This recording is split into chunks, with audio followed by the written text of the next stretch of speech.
Welcome 7th graders to what we're going to be doing in life science this year. So I wanted to take this opportunity to introduce you to basically what it is that we're going to be covering. So this is your introduction to life science, what the definition of life science is, and what we're going to be studying.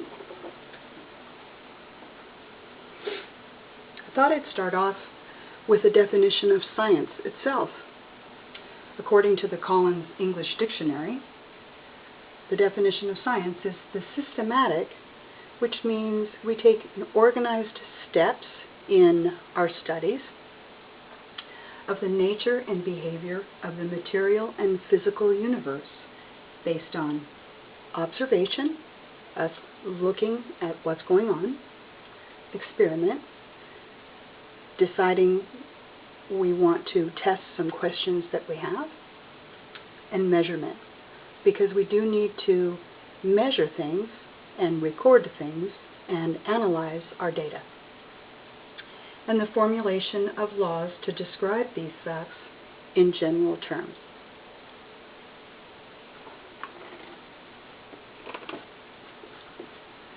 The definition of life science from the American Heritage Dictionary is any of several branches of science, such as biology, medicine, anthropology, which is the study of how people live, and ecology, that deal with living organisms and their organization, life processes, and relationships to each other, also called bioscience.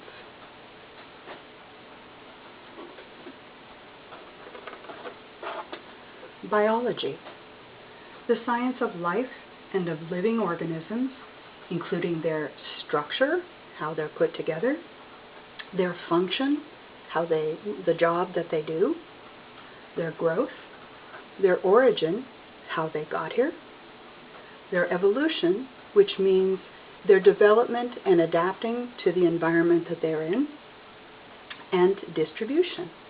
An example of what we mean by when we say distribution is you'll have a plant and it's flowering and it has seeds that it needs to get dispersed over the field, and how it does that is a bird comes in to drink the sweet nectar from that plant, and some of the plant seeds get on the bird's feathers and legs, and as the bird flies off, the seeds are distributed, they drop off the bird into the field. It includes botany, which is the study of plants, and zoology, which is the study of animals, and all of their subdivisions. So there are a lot of different topics underneath both of those headings. What will we study? Well, we're going to study plants, cells, both plant and animal cells, dogs.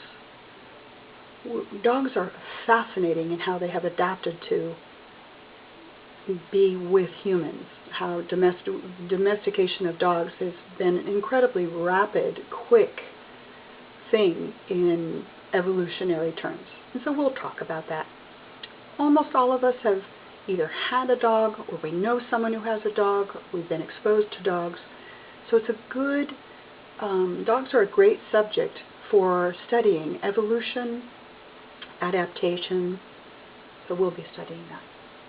Trees, insects, fish, and human anatomy, our body. Some of the things that we will be focusing on when we're studying human anatomy will be your heart, how it works for you, how it is an incredibly important organ in your body. We'll be studying your kidneys and the really big work that they do for you. We'll be studying your skeletal system, how it supports you, how it grows, and how it actually maintains itself, and your muscles, which help you run and jump and play.